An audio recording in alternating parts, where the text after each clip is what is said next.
My daughter-in-law moved in. She said she wanted to modernize the house, and the first thing she did was throw away the box of my late husband's photos. She called them clutter, not knowing that inside that same box were letters, legal papers, and the one secret that could change her life forever. I stayed quiet, watching her arrogance grow as she mocked my memories and took over my home. But when her greed pushed her too far, I opened the truth she'd carelessly discarded. That box had sat in the same spot for 7 years, untouched since the day we buried my Henry. The dust on its lid was like a protective blanket, a sign that some things were still sacred in this house, but Sarah didn't see it that way. To her, it was just another piece of clutter in her grand renovation project. "This old thing," she said, wrinkling her nose as she pulled it down. "Margaret, honestly, you can't keep every piece of junk from the past. We need space for the new floating shelves," I ordered.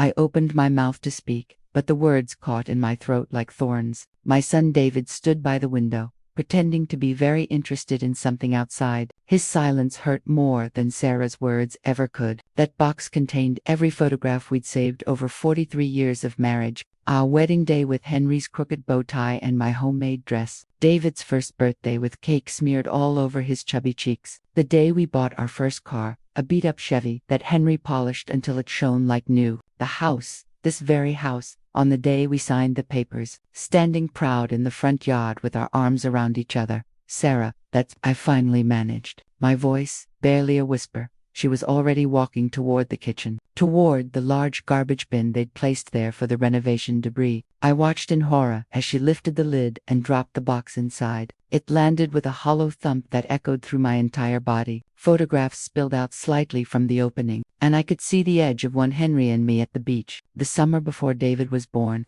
"There," Sarah said, dusting off her hands with satisfaction. "Much better. Now we have room for something actually useful." I looked at David, my boy, my son, the child I'd carried for 9 months, raised, sacrificed for, loved with every fiber of my being. He finally turned from the window, saw my face, and I watched something flicker in his eyes. Guilt, maybe, or discomfort, but not action. Never action. "Mom," he said weakly, "Sarah's just trying to make the house feel more modern. You understand, right? All that old stuff, it just makes the place feel dated." Dated. That's what my life with his father had become. Dated. Old stuff. Junk. I nodded slowly, not trusting myself to speak. If I opened my mouth, I might scream, or worse, I might cry. And I'd learned long ago that tears were weapons used against you in this house. Now, Sarah would roll her eyes and tell David I was being manipulative. So I stayed quiet, like I'd been doing for months now, watching my home transform into something unrecognizable. That night, after they'd gone to bed in what used to be our master bedroom, the room Henry and I had shared for decades, I crept downstairs. The house was dark except for the moonlight streaming through the kitchen window. My knees ached as I bent down and opened the garbage bin. The smell of paint thinner and old newspapers hit me, but I didn't care. I dug through until my fingers touched the familiar worn wood of the box. I pulled it out carefully, wiping off a smear of something wet from the lid. In the dim light, I carried it to my new room, the tiny guest room at the back of the house, where Sarah had relocated me 2 months ago. She'd called it downsizing for efficiency. I called it exile. Sitting on the narrow bed, I opened the box with trembling hands. The photographs were all there, thank God. I touched each one like a prayer. Henry's face smiled up at me from different stages of our life together, young and strong, then middle-aged with laugh lines, then older, silver-haired but still with those kind eyes that had first captured my heart at a church social in 1956. But the photographs weren't the only things in that box. Hidden beneath them, in a false bottom that Henry had crafted himself, were things Sarah didn't know about, things nobody knew about except Henry and me. I remembered the day he'd shown me, about a year before the cancer took him. He'd been sitting right here, in this very room that was just a guest room then, going through papers at the small desk by the window. "Margaret," he'd called, his voice serious. "Come here, I need to show you something." I'd found him holding a large manila envelope and some folded papers. His face had been grave, older looking than usual. "I've been thinking," he'd said, patting the bed beside him, "about what happens after I'm gone." "Henry, don't talk like that. Listen to me, love." His hand had covered mine, still strong despite the treatments, I've watched people change when money and property are involved. I've seen families torn apart, and I've seen the way Sarah looks at this house. I'd protested, of course, defended her. She was young, ambitious, modern, that's all. She loved David. She'd never ... But Henry had just shaken his head sadly. I hope I'm wrong. God, I hope I'm wrong. But if I'm not... He'd shown me then, the documents in the envelope, the key, the letters he'd written. Keep this box safe. Keep it where only you know. And if things ever get bad, really bad, you open that envelope. I'd promised him. And then I'd pushed the conversation away, buried it like I'd later bury him, unable to face the possibility that he might be right about our son's wife. Now, 7 years later, sitting in the guest room that had become my prison, I understood. Henry hadn't just been cautious, he'd been prophetic. The changes had started slowly, so slowly I barely noticed it first. Sarah suggesting we update the living room furniture because the old couch was embarrassing when her friends visited. Then the kitchen, which apparently was stuck in the 80s despite being perfectly functional. Henry and I had renovated it together in 1987, choosing every tile and cabinet handle with care. It had taken us months to save up the money, but Sarah had gotten David's approval to tear it all out and replace it with sleek white cabinets and marble countertops that showed every fingerprint. It's an investment, David had assured me. We're increasing the property value. We, as if the property belonged to both of them already. Then came the furniture sales. I'd come home from my weekly church meeting to find the dining room table, gone, the one Henry had inherited from his mother. Solid oak that had survived 3 generations. Sarah had posted it online and sold it for $300. It was too big anyway, she'd said with a shrug. The new one seats 6 and has a much cleaner line. The new one was glass and chrome and wobbled when you leaned on it. One by one, pieces of my life disappeared. The bookshelf Henry had built by hand, the armchair where he'd read the newspaper every morning, the garden bench where we'd sat every evening, watching the sunset and planning our retirement together. All of it, sold or thrown away or donated without asking me. And David. David said nothing. Or worse, he'd say, "It's Sarah's house too, Mom. She should feel comfortable here." But it wasn't Sarah's house. The deed, the one Henry and I had signed together in 1969, had both our names on it. When Henry died, it had passed to me, fully, completely, legally mine. David would inherit it eventually, yes, but only after I was gone. That was what we'd planned, what we'd agreed on, what was documented in black and white. Not that Sarah seemed to remember that detail. I pulled out the false bottom of the box now, my arthritic fingers struggling with the small catches. Inside lay the envelope, yellowed slightly with age, and the key attached to it with a small chain. Henry's handwriting on the envelope read, "For Margaret, in case something happens to me, and in case I'm right about what I fear." I'd opened it once before, right after he died, crying so hard I could barely read the words. Then I'd sealed it back up and hidden it away, hoping I'd never need it. But tonight, with my husband's photographs thrown in the garbage like trash, with my home being systematically erased around me, I knew it was time to look again. Inside were several documents. The first was our original will, drawn up by Henry's lawyer and updated just months before Henry's diagnosis. It stated clearly that the house and all property belonged solely to me until my death. David was named as heir, but only after I passed. There were clauses about my care, about ensuring I could remain in my home as long as I lived, about protecting me from being displaced or coerced. "Your father was thorough," I whispered to the photograph of Henry I'd propped against the lamp. "You always were." The second document was a list of investment stocks, bonds, accounts I'd forgotten about. Henry had been careful with money, squirreling away small amounts over the years. He'd never told David about these accounts. "They're for you," he'd said, "for your security, so you're never dependent, never vulnerable." The key was to a safety deposit box at First National Bank downtown, where Henry had stored more documents, some jewelry that had belonged to his grandmother, and cash for emergencies. But it was the letters that broke my heart all over again. 3 of them, written in Henry's shaky handwriting during his final weeks. One addressed to me, one to David, and one marked "To whom it may concern." I opened mine first, even though I'd read it before. "My dearest Margaret," it began, "if you're reading this, then I'm gone, and things have gotten bad enough that you need the truth in writing. First, know that I loved you every day of our 43 years together. You made my life worth living. You gave me a son I'm proud of, even if I worry about his judgment sometimes. You gave me a home that was always filled with love and laughter. You gave me everything that mattered.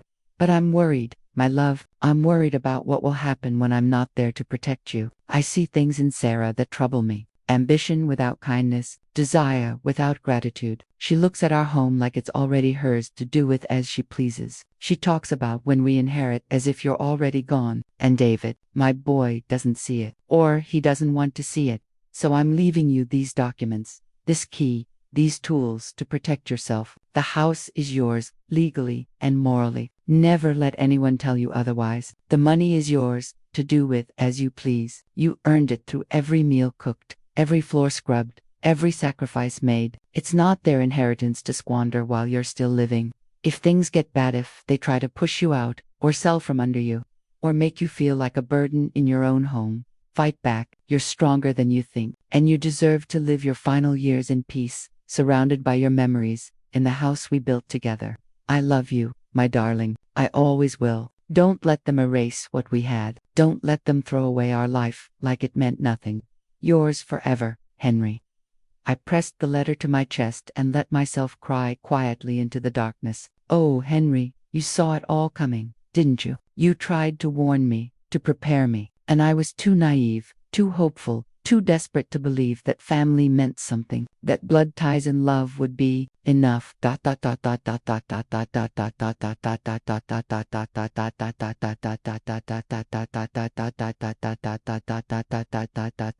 transformation of the house continued over the following weeks like a slow-motion demolition. Sarah had discovered online interior design influencers and decided our home needed to look like their perfectly curated posts. Everything that spoke of life, lived, of history, of us, was systematically eliminated.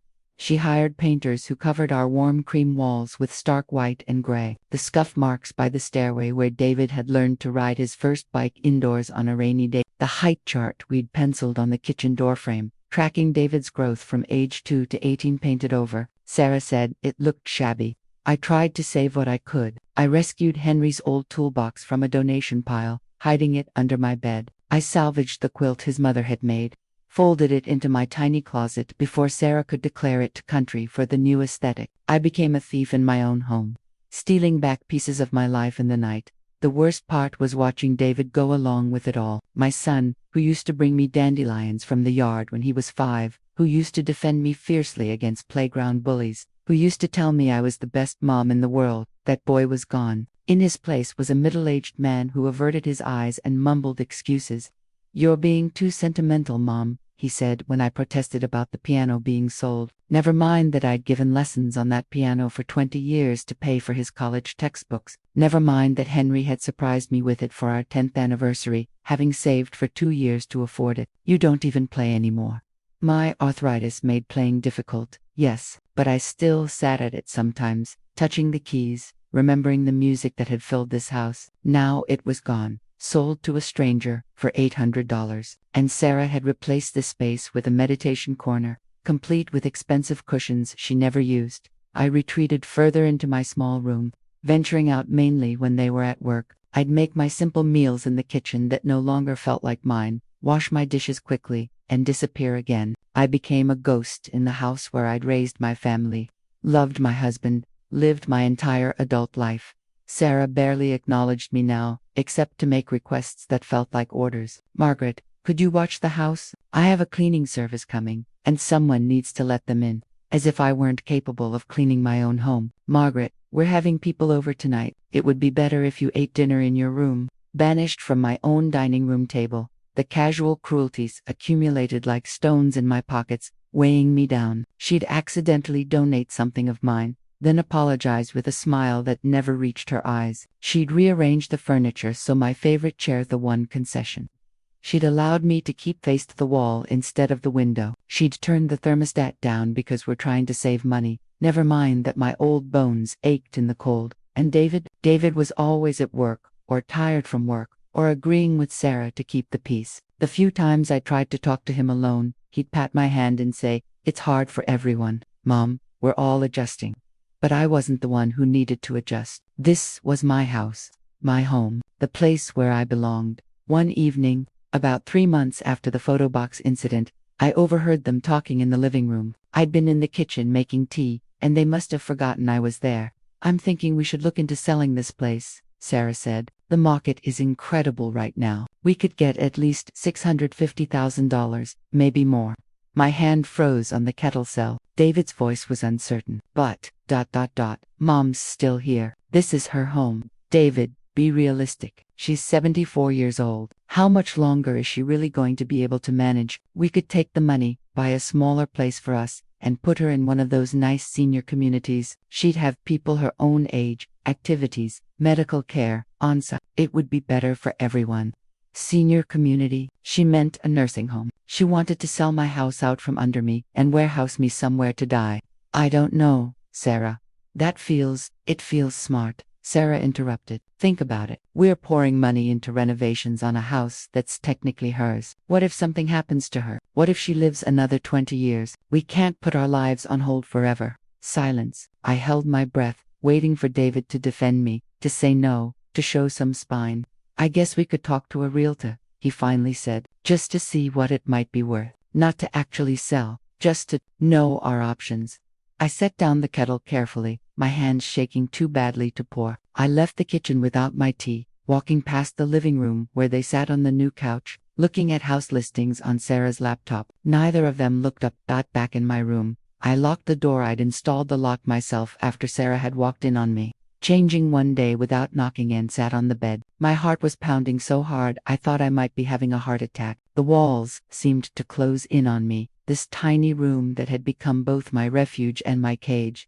They wanted to sell my house, pack me off to some facility, erase me as thoroughly as they'd erased Henry's memory. I pulled the box out from under the bed where I now kept it, hidden beneath old sweaters. I took out the envelope and Henry's letter, read it again by lamplight, hearing his voice in every word.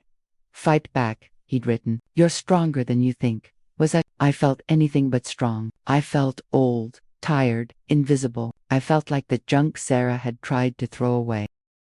But then I thought about Henry, how he'd worked 2 jobs to buy this house, how we'd scraped together down payments and mortgage payments and property taxes, how we'd painted every wall ourselves, planted every tree in the yard, fixed every leak and crack with our own hands. This house wasn't just property. It was the physical manifestation of our love, our labor, our life together. And I'd be damned if I'd let them take it from me. The next morning, I waited until David and Sarah had left for work. Then I got dressed in my best outfit, a navy dress that Henry had always loved, paired with the pearl necklace he'd given me for our 40th anniversary. I did my hair, put on lipstick, looked in the mirror at the woman staring back at me. She was older than I remembered. When had I gotten so many wrinkles? When had my hair become so thin and white? But her eyes, my eyes, still had fire in them, still had fight. I called a taxi, not wanting to ask David for a ride, and tipped them off. I brought the envelope with all of Henry's documents, the key, and my own identification papers. The drive downtown to First National Bank felt both endless and too quick. The bank manager, Mr. Patterson, had known Henry. His face lit up when I introduced myself.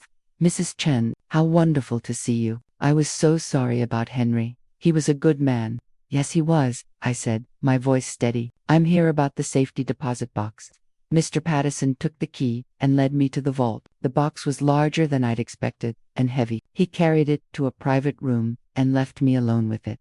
Inside, I found everything Henry had promised: stock certificates and bond papers representing years of careful investing, a ledger showing accounts I'd known nothing about, jewelry, his grandmother's engagement ring, his mother's brooch, pieces with both monetary and sentimental value, and cash, neatly banded stacks of it, with a note: emergency fund. Use it if you need it. There were also updated property documents, showing clearly that the house at 1847 Maple Street was deeded solely to Margaret Ann Chen, with no co-owners or liens. The deed was in my name alone. At the bottom of the box was another letter, this one addressed to David. I hesitated, then took it. If things continued down this path, my son needed to read his father's words. I spent an hour with a bank representative, verifying all the accounts and investments. The total was staggering. Henry and I had always lived modestly, carefully. I'd had no idea he'd been so successful in his quiet management of our money. We weren't rich, but we were comfortable. More than comfortable. I could live independently for years,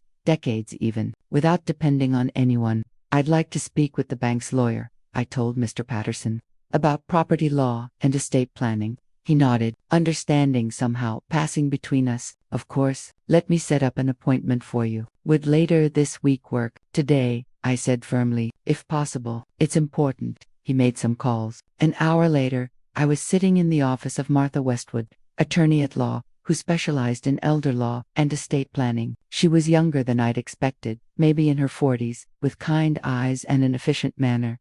I told her everything: the renovations without permission, the selling of my possessions, the casual cruelties, and the exile to the guest room, the overheard conversation about selling the house and putting me in a home. I showed her Henry's documents and my deed. She listened without interrupting, taking notes occasionally. When I finished, she sat back and folded her hands.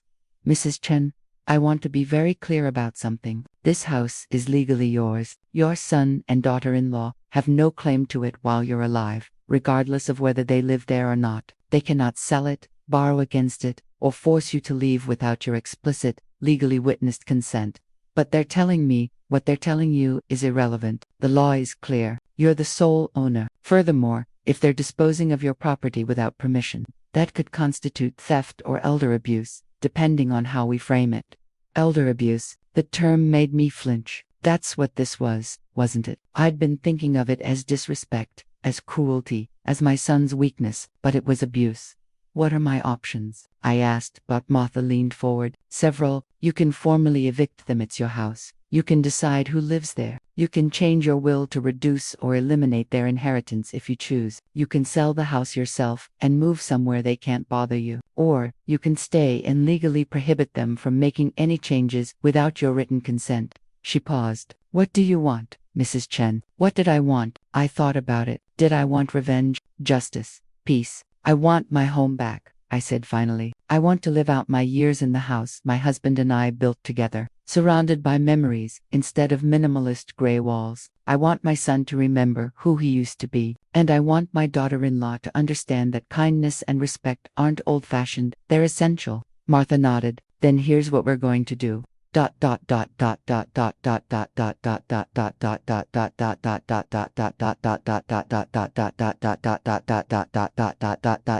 plan took a week to put in motion. Martha worked quickly, drafting documents and filing paperwork. In the meantime, I went home and acted as I always had: quiet, accommodating, invisible. Let Sarah and David think they'd won. Let them continue planning their new future in their house.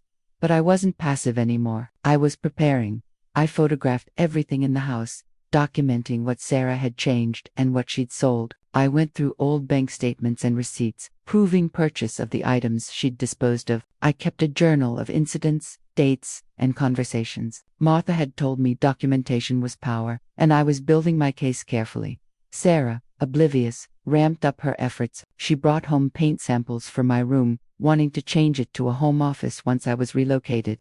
She scheduled showings with realtors, telling me they were just consulting about property values. She even brought home brochures for senior living facilities, leaving them on the kitchen counter where I couldn't miss them. This one looks nice, Margaret, she said with false brightness, pointing to a glossy pamphlet showing smiling elderly people playing bingo. They have a garden and everything. You'd love it. I smiled and nodded, saying nothing. Let her think I was resigned to it. Let her think I was defeated. David was harder to read. Sometimes I'd catch him watching me with an expression I couldn't quite decipher: guilt, sadness, or just impatience for this phase of his life to be over so he could move on. I didn't know anymore. My son had become a stranger to me. The breaking point came on what would have been my and Henry's 50th anniversary. I'd woken early, before dawn, and sat in my room looking at old photos. 50 years, half a century we would have been married. I imagined what we might have done to celebrate if he were still here. Maybe a quiet dinner at the Italian restaurant where we'd had our first date. Maybe a drive to the coast where we'd spent our honeymoon. Simple things, the kind of simple, precious things that made up a life. I got dressed and went to the kitchen to make myself coffee. Sarah had redecorated it yet again, this time with floating shelves and hanging plants that looked artistic but made it harder to reach the dishes. I was standing on a step stool, trying to get to the mugs on the top shelf, when Sarah walked in with 2 of her friends. "Oh my God, is that a good idea at your age?" she said, rushing over. "Margaret, You could fall and break a hip. I climbed down carefully, mug in hand. This is exactly what I mean, Sarah said, turning to her friends. She's not safe here anymore. Look at her, climbing on stools. What if no one was home? What if she fell? Her friends nodded sympathetically, looking at me like I was a child caught doing something dangerous. The house is too much for her, Sarah continued, speaking about me as if I weren't standing right there. We're trying to help her see that downsizing is the best option. But you know how stubborn old people can be. Old people, stubborn, too much for her. The words rained down like slaps. One of her friends, a blonde woman I'd never met, smiled at me with pity. My grandmother went through the same denial. It's hard to admit you need help, but Sarah's just looking out for you. They settled at the kitchen table, my kitchen table, with their fancy coffees from the expensive machines Sarah had bought with what she called house money. I stood there holding my simple mug, invisible again, as they talked about staging houses and real estate markets, and how much potential this property had. Of course, we'll have to clear out all the old stuff first, Sarah said. The vintage furniture might sell well online. Actually, people pay crazy prices for authentic pieces. Vintage furniture, she meant my things, mine and Henry's. Our life's accumulation of pieces chosen with care and love. To her, it was just inventory for resale. I set down my mug without drinking from it and walked back to my room. Behind me, I heard Sarah say to her friends, "See, she gets emotional about everything. It's exhausting.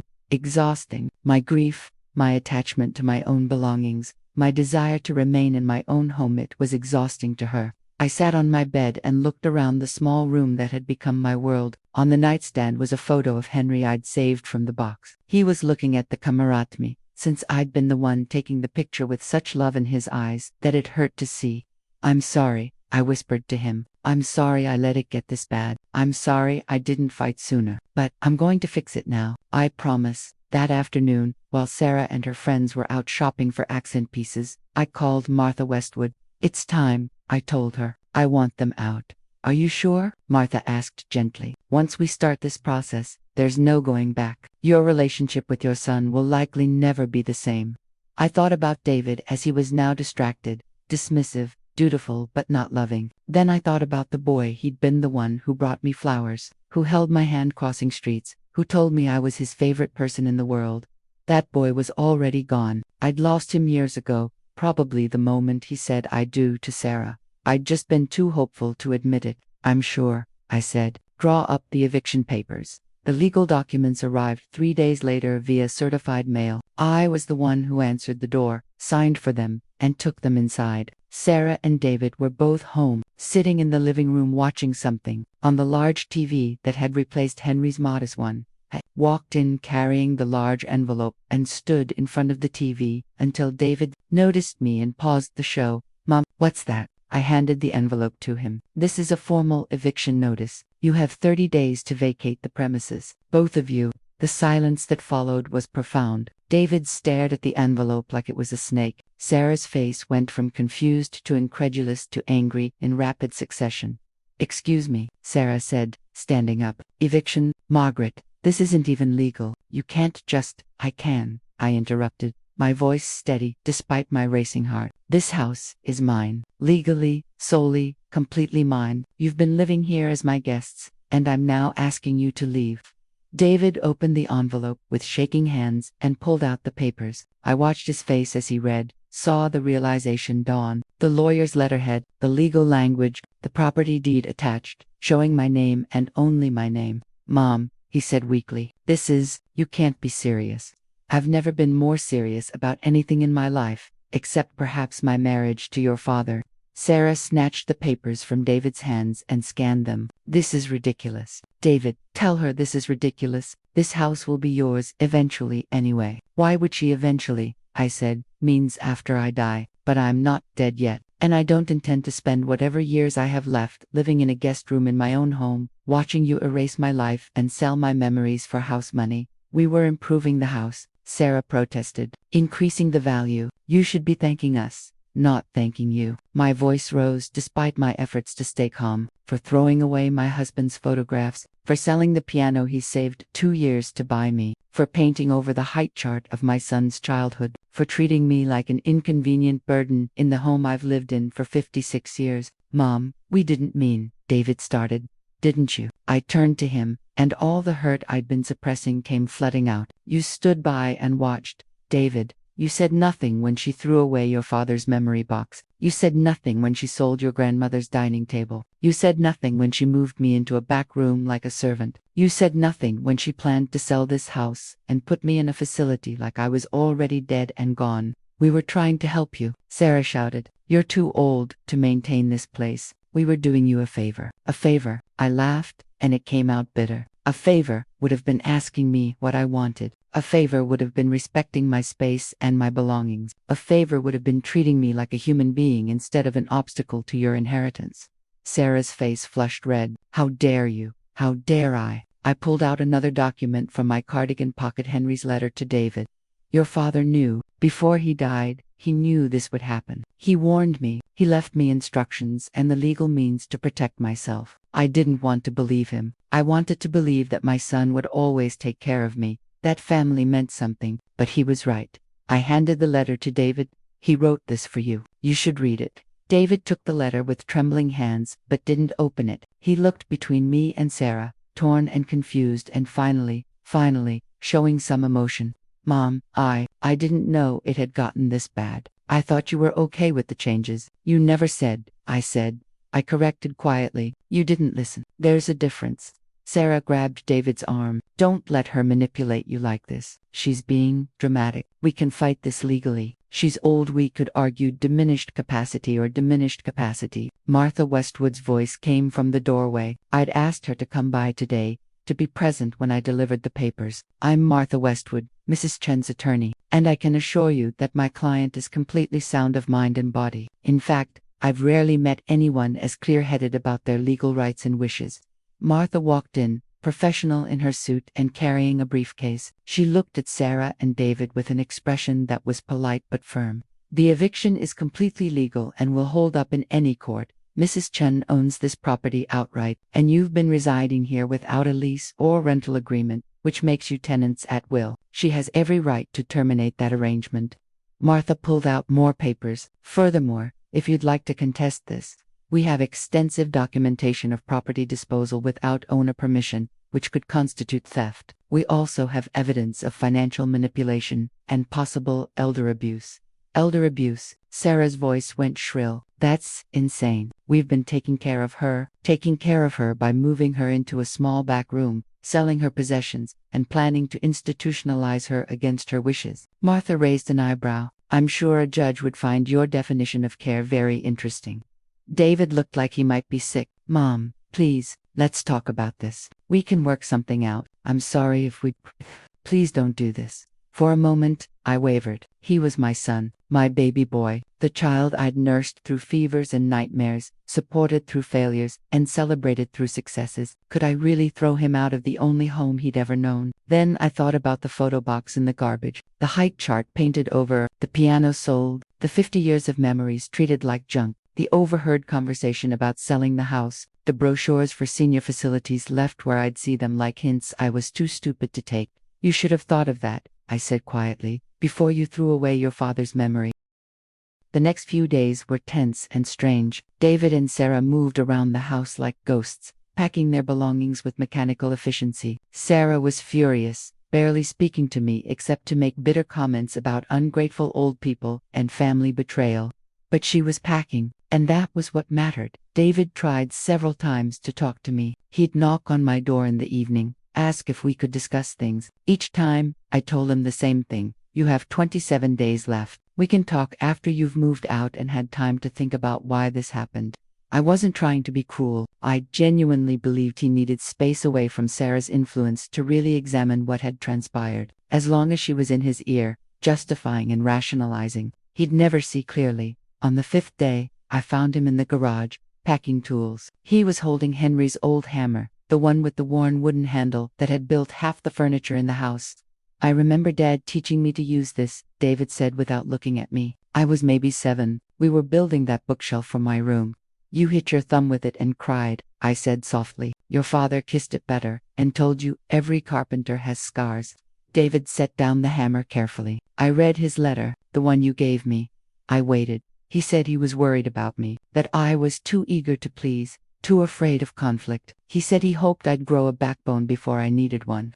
David's voice cracked. He said he was afraid I'd choose the easy path over the right one. And he was right, wasn't he? I did exactly what he feared. Yes, I said simply, because there was no point in lying, no kindness in false comfort. Sarah's talking about getting a lawyer, fighting this. She says you're being vindictive and petty. He finally looked at me. But you're not, are you? You're just trying to keep what's yours. I'm trying to keep my dignity, I corrected. My home is part of that, yes. But more than that, I'm trying to keep my memories, my history, my right to exist as something other than an inconvenience. David nodded slowly. I'm sorry, Mom. I know that doesn't fix anything. I know it's probably too late, but I am sorry.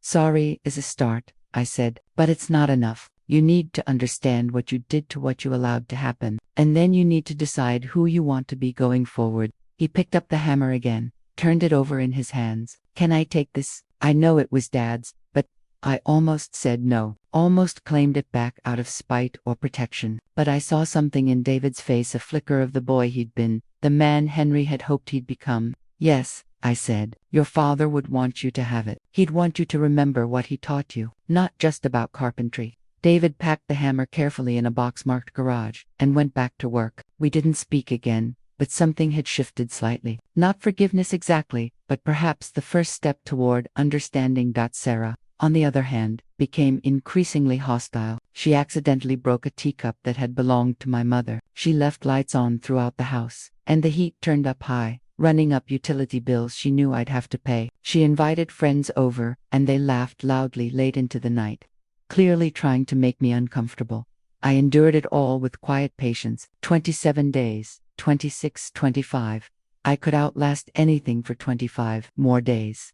Martha called regularly to check on me. If they're harassing you, we can expedite the eviction, she offered. No, I said, they'll leave on their own. I want to do this right, legally and completely. On day 15, Sarah tried a different approach. She came to my room in the afternoon, knocked softly, and asked if we could talk. Against my better judgment, I let her in. She sat on the edge of my bed, looking younger somehow without her usual armor of makeup and designer clothes. Margaret, I want to apologize. I think I got carried away with the renovations. I didn't mean to disrespect you or Henry's memory. I said nothing, waiting for the other shoe to drop. The thing is, I grew up poor, really poor, and when I married David and saw this house, this beautiful house in a good neighborhood, I just wanted to make it perfect. I wanted to feel like I'd finally made it. You know, she looked at me with wide eyes, almost teary. I went too far. I see that now, but it came from insecurity, not malice. It was a good performance. If I hadn't overheard her months ago mocking me to her friends, calling me stupid and stubborn, I might have even believed it. Sarah, I said calmly, I appreciate the apology, but it doesn't change anything. You didn't just redecorate, you erased my life, you sold my possessions without asking, you threw away irreplaceable photographs, you treated me like an obstacle instead of a person. I know, and most importantly, I continued, you planned to sell my home and put me in a facility. I heard you, Sarah, that conversation with David about how much longer I'd really be able to manage, about senior communities and putting your life on hold. That wasn't about insecurity or wanting to make it. That was about wanting me gone. Her face hardened. The tears disappeared like they'd never been there. Fine, I tried to be nice about this, but you're being stubborn and vindictive. You know what? This house isn't even that great. The plumbing is old, the foundation probably needs work, and the whole place smells like old people and mothballs. David and I will be better off without it and without you. Then we're in agreement, I said. You should have no problem leaving in 12 days. She stood up abruptly. You're going to die alone in this house. You know that. David might feel guilty now, but eventually he'll move on. He'll have his own life, his own family, and you'll be here by yourself, surrounded by your precious memories, with no one who cares about you. Better alone with my dignity, I replied, than surrounded by people who see me as a burden.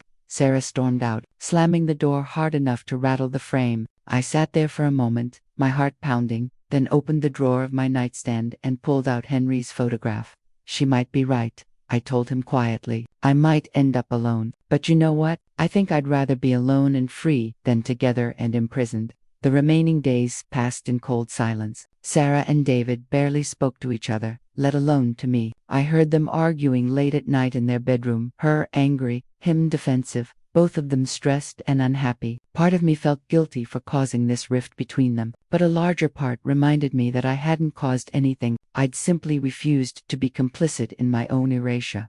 On day 28, Martha came by for a final inspection. We walked through the house together, documenting everything. She took photos, made notes, ensured that David and Sarah hadn't damaged anything out of spite. Most of their belongings are already out, I told her. They've been moving things to a storage unit all week. And where are they planning to go? Sarah's parents have a house in the suburbs. They're staying there temporarily. I paused. David told me yesterday. It was the first real conversation we'd had in weeks. How did it go? I thought back to the awkward exchange in the kitchen. David making coffee, me making tea, both of us careful and polite like strangers. He asked if I was sure about this, if there was any way we could work things out. I set down my teacup. I told him that when he was ready to have a real conversation about what happened, not what Sarah told him happened, but what actually happened, my door would be open. But not until then. Martha nodded approvingly. Boundaries, good. On the morning of day 30, I woke early. It was barely dawn. The sky, that soft grape-pink color that had always been my favorite time of day. Henry and I used to sit on the back porch with our coffee, watching the world wake up, planning our day in comfortable silence.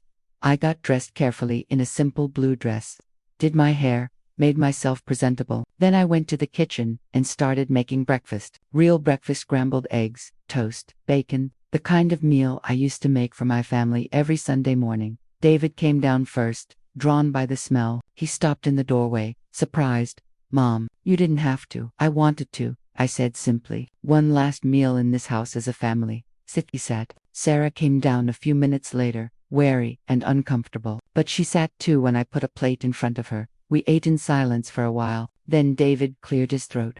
The truck is coming at 9, we'll be out by 10. I nodded. I know, Mom, I just want you to know. He struggled for words. I'm going to do better. I don't know if you'll ever forgive me, but I'm going to try to be the person Dad thought I could be, the person I should have been. Sarah said nothing, just pushed her eggs around her plate. After breakfast, I retreated to my room while they finished loading their belongings. I didn't want to watch them leave. Didn't want that final image of David walking out the door. Didn't want to risk my resolve crumbling at the last moment. At 9:47, there was a soft knock on my door. Mom, we're leaving now. I opened the door. David stood there with 2 suitcases, looking tired and older than his 43 years. Behind him, I could see Sarah already in their car, engine running. The keys are on the kitchen counter, he said, and I left Dad's hammer. I thought about it, and I think it should stay here. This is where it belongs. Something in my chest loosened slightly. Thank you. I meant what I said, about doing better. I'm going to figure out who I am without. He glanced back at the car. Without all the noise. I hope you do, I said honestly. You were such a good boy, David. Kind and thoughtful and brave. I'd like to meet that person again someday. His eyes filled with tears. I'd like that too. He leaned forward like he might hug me, then stopped, uncertain. I made the decision for both of us and pulled him into my arms. He held on tight for just a moment, and I felt like I was hugging my son again, instead of the stranger he'd become. Then, he pulled away, picked up his suitcases, and walked down the hall. I listened to his footsteps on the stairs, the front door opening and closing, the sound of the car starting and pulling away, and then silence. I stood in the doorway of my room. I could call it that now, could move back to the master bedroom if I wanted, and listened to the emptiness of the house. It wasn't a sad silence. It was peaceful. The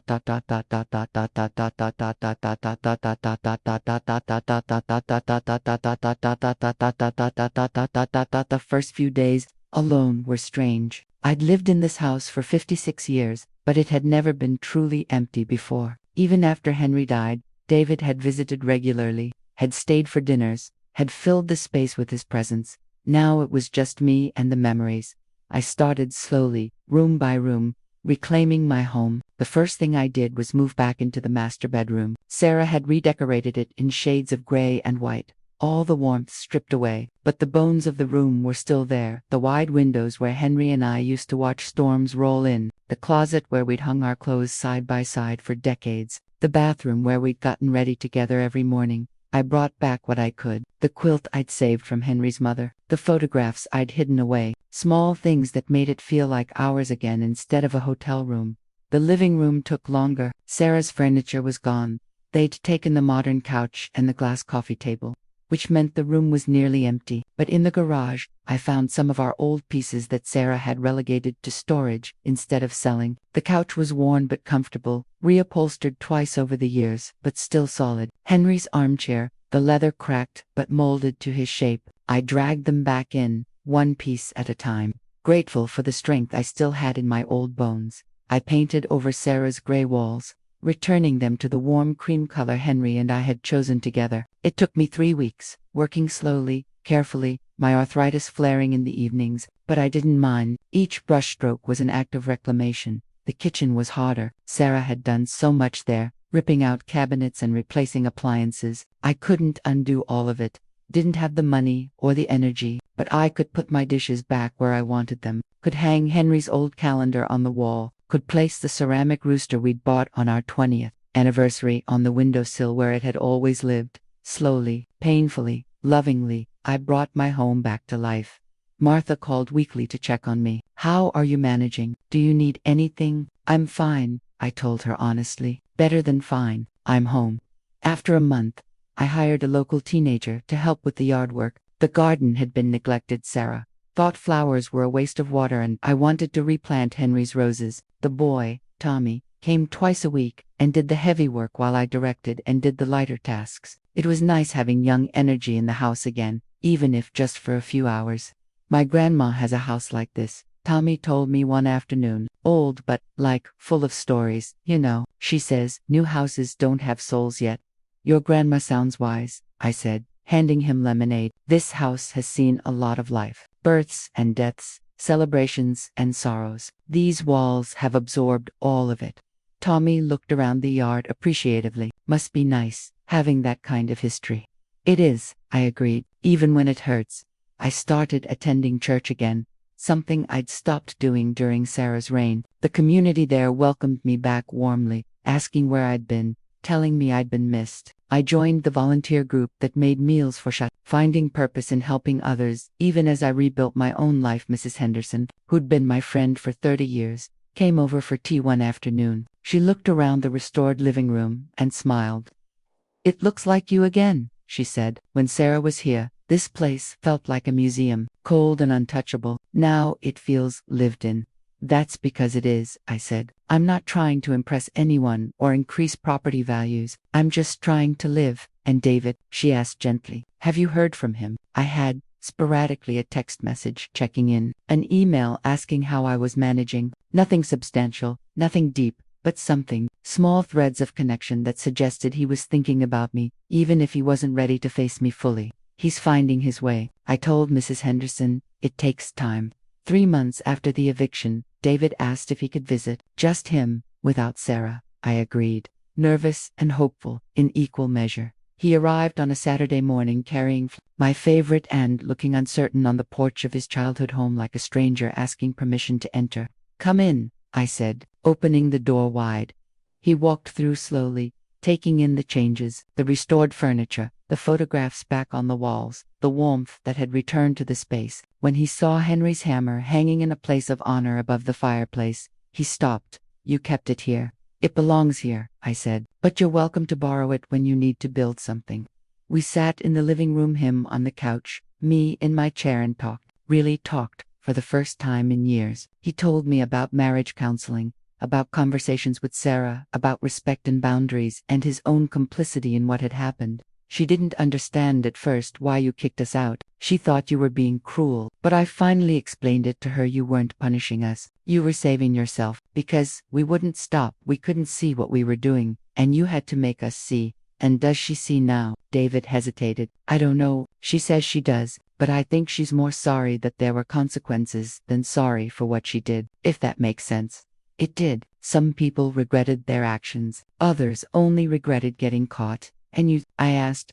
What do you see? He leaned forward, elbows on his knees, looking at the floor. I see that I betrayed you. I see that I valued peace over integrity, comfort over courage. I see that Dad knew me better than I knew myself, and he was trying to warn me in that letter. He looked up, tears in his eyes. I see that I'm ashamed of who I became, and I'm trying to figure out how to be someone different.